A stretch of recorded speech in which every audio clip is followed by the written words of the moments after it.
like I did my last live, which I'm going to use my 174 hertz fork.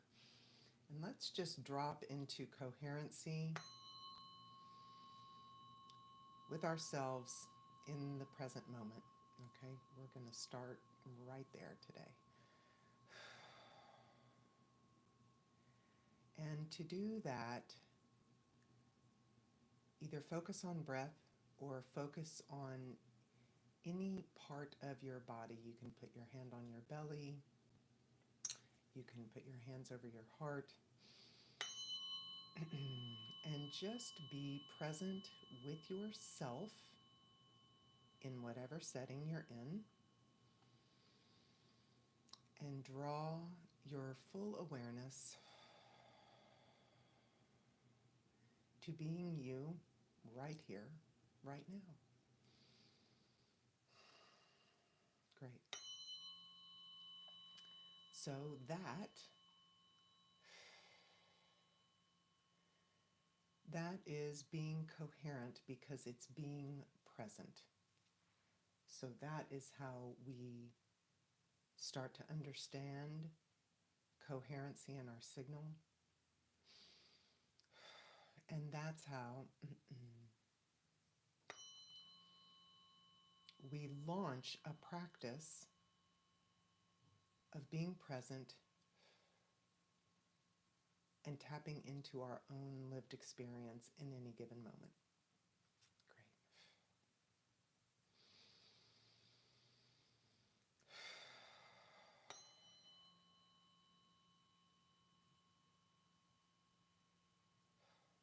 And it's okay if sort of the arrival there feels weird, or if you don't love some aspect of your current state.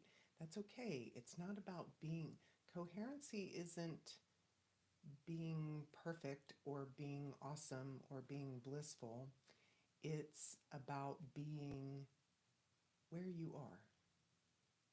Period. Yeah. Good, good, good, good, good. See, right there. Result, like you get an A. um, Great.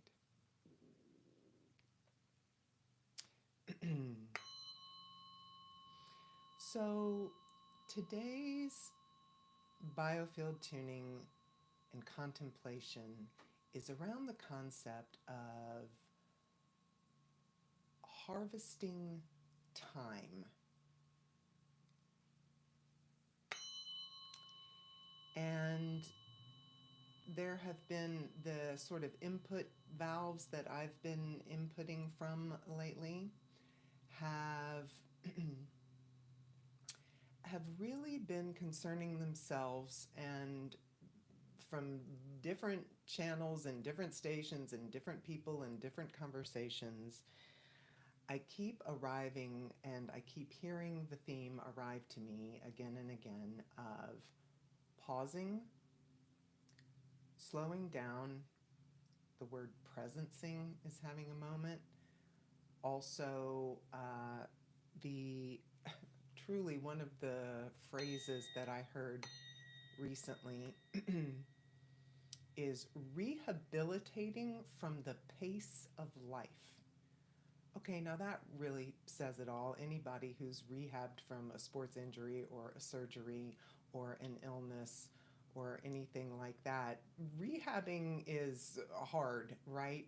And to imagine that the pace of life in our culture that we have become accustomed to, wow, even just saying that, okay, I know I brought everybody in for their breath. Okay, that's great, but if you need to kind of, like a deer who gets startled in the woods and then runs up the hill and then kind of shakes it off, if you need to sort of shake or shimmy anything out there, right? Rehabbing from the pace of life, that had like a visceral feel in the energy body.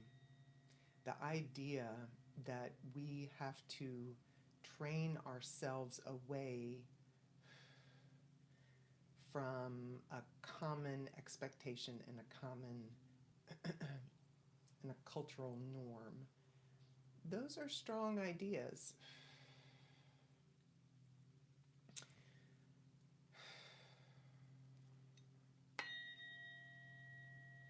Rehabbing from the pace of life, rehabituating ourselves away into a new pacing.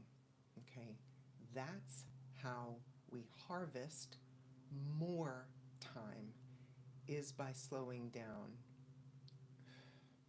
I know I have mentioned this body of work on other videos, but Richard Rudd's Gene Keys,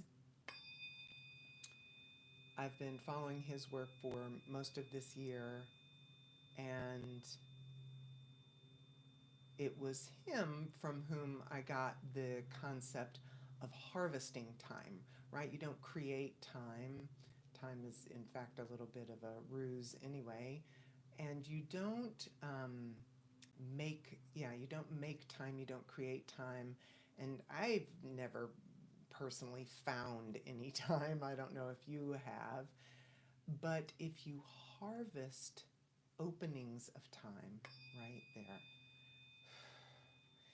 he was talking in one of his contemplations about harvesting time, almost like it's just sort of there, but it's up to us to collect it up, right? Harvest it. And when we create pauses in our day, when we check into these coherency with self-building moments, we create more time in our day. You'd think, there, yeah, right? I know. It's like, really, Rebecca? Did you hear the fork? Yeah, yeah, really. When you slow down, you create more time. By slowing down, it is a sort of fundamental byproduct that you have to be more discerning about what you prioritize to deploy your time and energy resources on. And as you get more masterful in picking and choosing how you discern things, you then find that you're doing more of what is more important to you or for you or in your life. And then that creates a more solid surround in your days.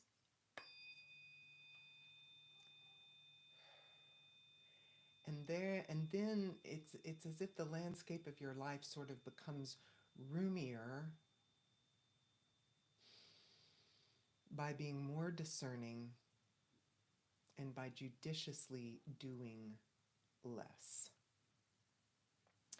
And I'm filming this live at the beginning of the month of December, which is an interesting month. For some people, it is a super, super busy time of life.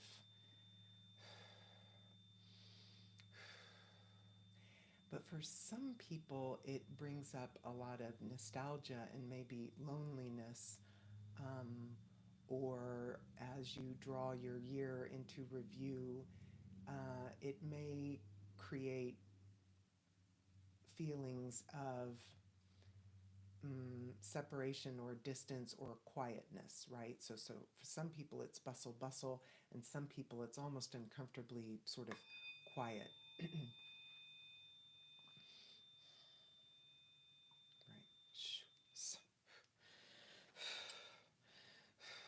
Yeah, I really felt that.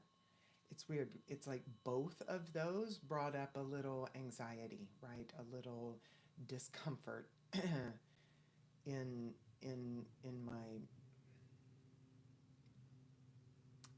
my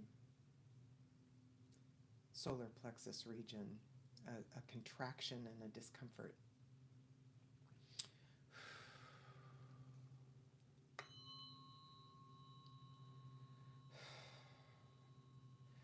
But whether you fall into the busy camp or into the more quiet camp, when you create more space and harvest time and create pauses, that's when the imagination space opens up. And they're both sort of equally difficult to get to, right? To hold to hold a space open and not fill it, either with busyness if you're a busy person, or with distractions if you're a lonely or more separated in solitude person, right? To not immediately fill it, but to just hold open the gap. It's only then that the imaginative and generative concepts, ideas, actions, inspirations, it's only in those vacuous openings of just open time. Those are the only spaces that generative ideas can arrive into, that imagination can arrive into. And we are unaccustomed to holding those spaces open long enough for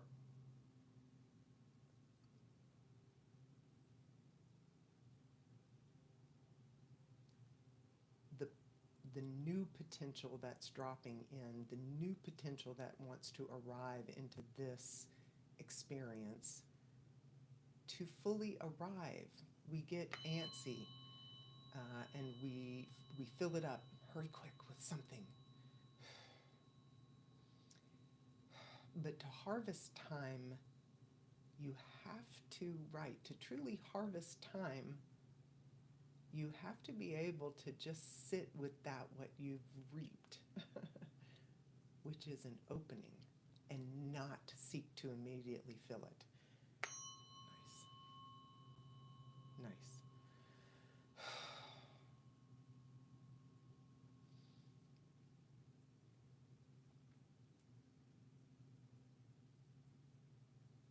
And I will just tell you, friends, like that, it's going to feel uncomfortable. Our culture does not allow for empty space. And empty space is where imagination arrives. Imagination is the art of life.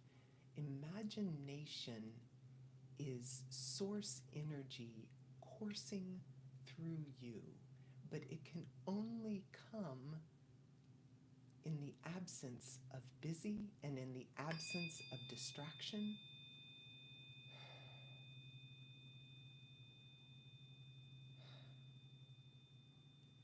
And most of us don't know how to be in that space. So be willing to harvest time, be willing to slow down, and even if you feel sort of separated and isolated and a little bit lonely, to even open up space and time, harvest time in that uncomfortable space, and leave it open enough for the impetus of your next best step to naturally emerge and arise for you to do.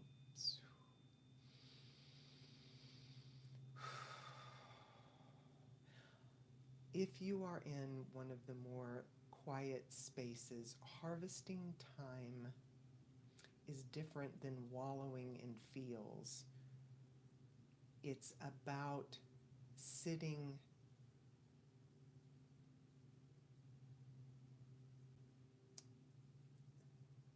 I kind of hate to use these words, but the best way I can describe it is almost like hopeful openness, right?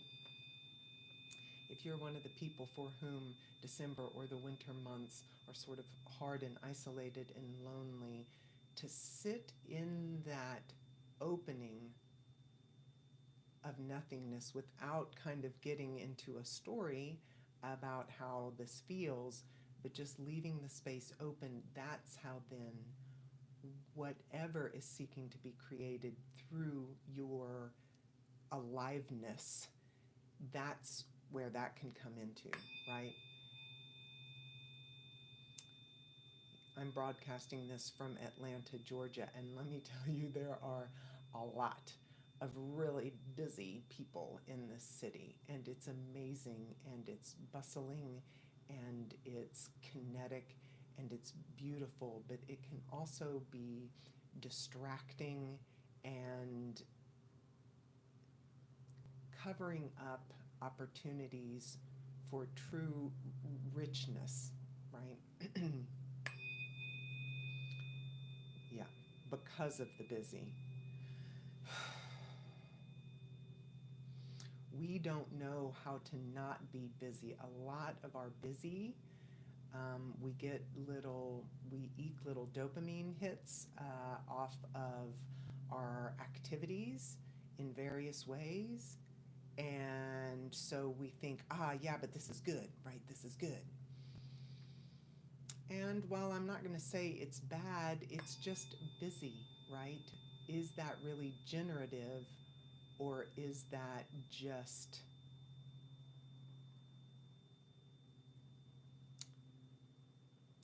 being in pleasant, mindless motion, right?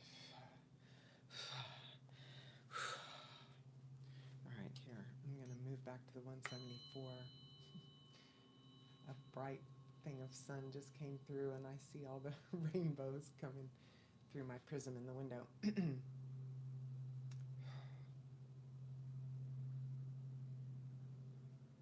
Right. Pleasant, mindless motion versus creative, imaginative generation. Ah, that's, for those of us who have a default mode of busy,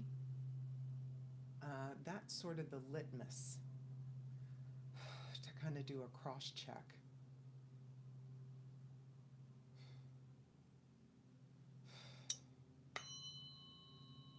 There we go.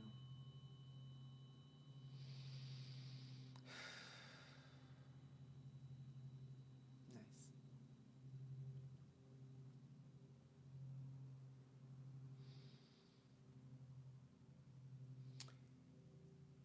And as I have been personally sitting with, like last week for me was Thanksgiving, and it was a really busy week. I had family in town and I hosted, and there was kind of a lot going on. And I noticed that my pace was a little faster than I had than the groove I had sort of gotten into. And I missed the pauses, and I missed some of my more contemplative practices. And it was nice to be a little bit busy and to have a lot going on. But this week, it's been interesting to then return to my more curated pace.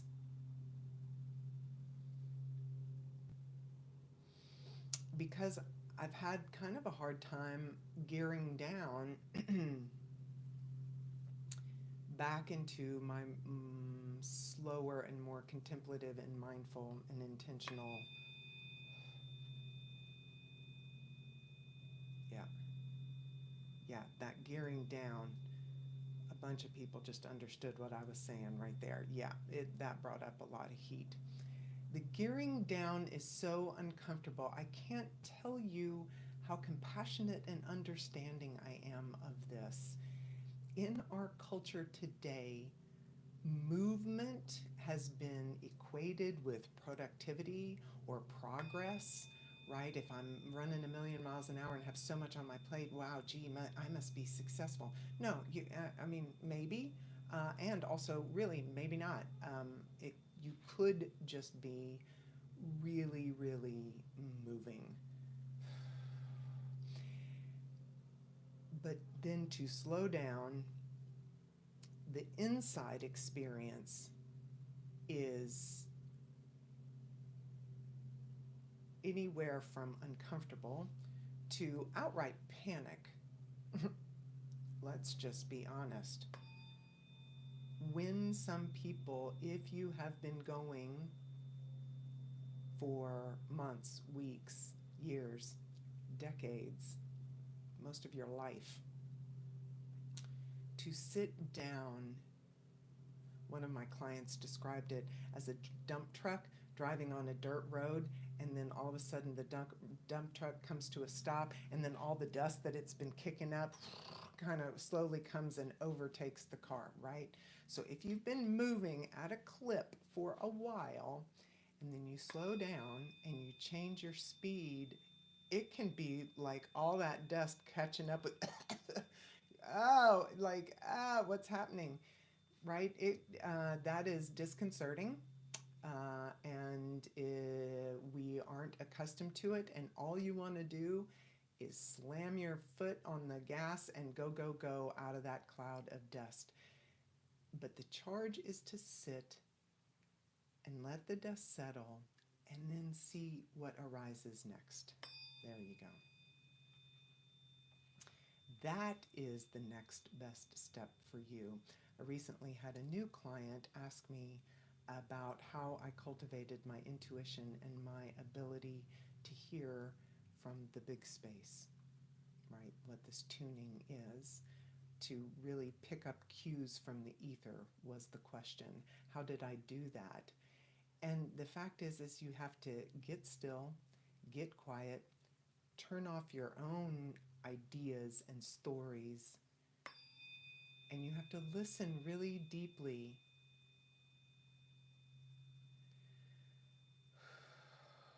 And then you have to trust from the still, quiet, internal space.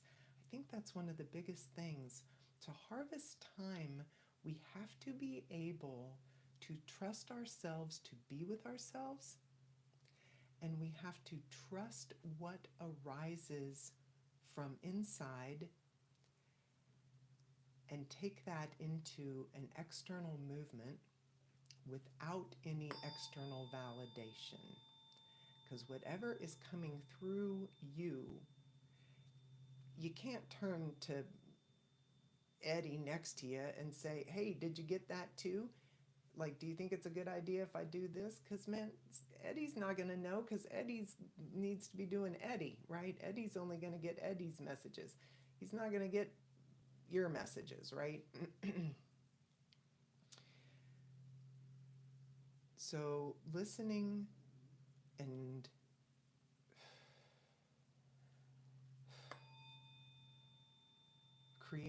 harvesting time, and then the fruits from that harvesting, it's all an inside job. It is all an inside job. And you have to lean in and trust it, right? It's like making a trust fall with the void. And yeah, wow, that made a lot of sense. And it works. It works, and it's wild, because not many people not many people teach you to teach others. That is not a common message. To do a trust fall with the void and know that you'll be caught, and know that the way that you're caught and what you're prompted to do is exactly right for you. Yeah, yeah, there. Yeah, there. All right.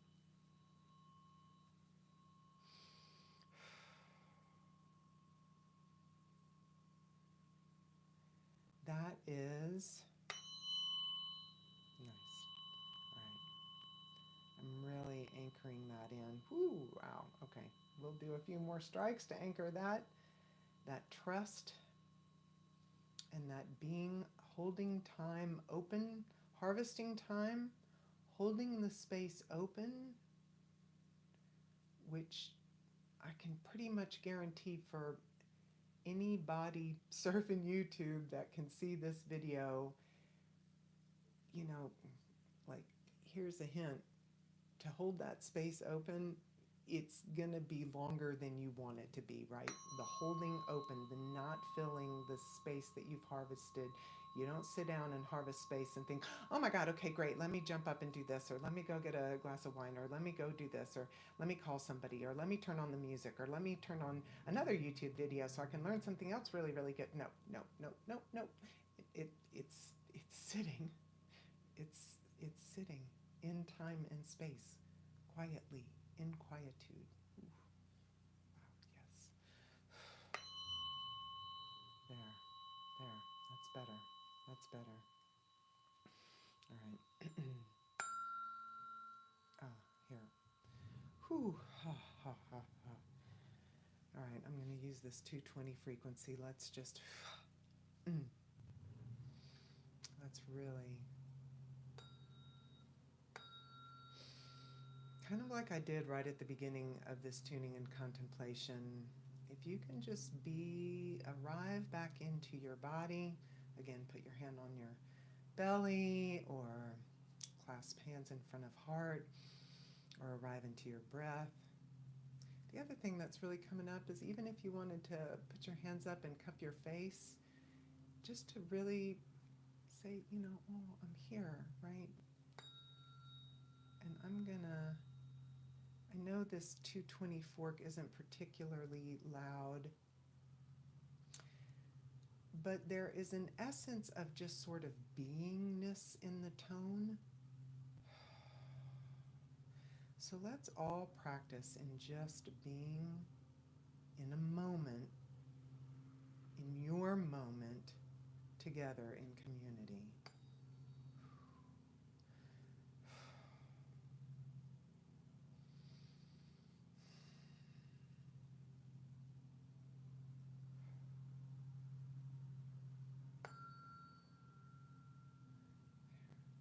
There.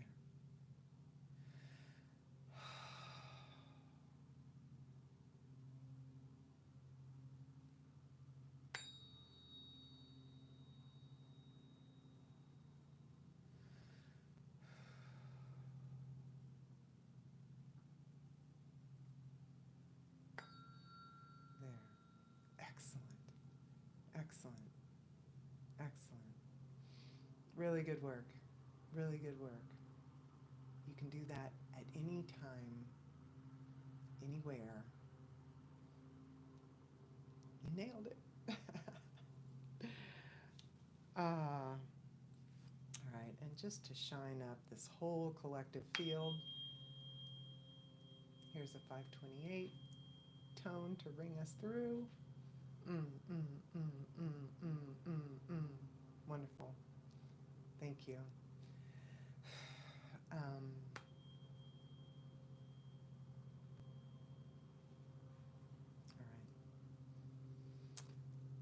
Please visit me at RebeccaCarner.com if you'd like to reach out for more information or to book an in-person or distance session. Really, be well. Happy December, everyone. Happy harvesting of time and imagination and generation and creation. And until the next, thank you, thank you. Be well.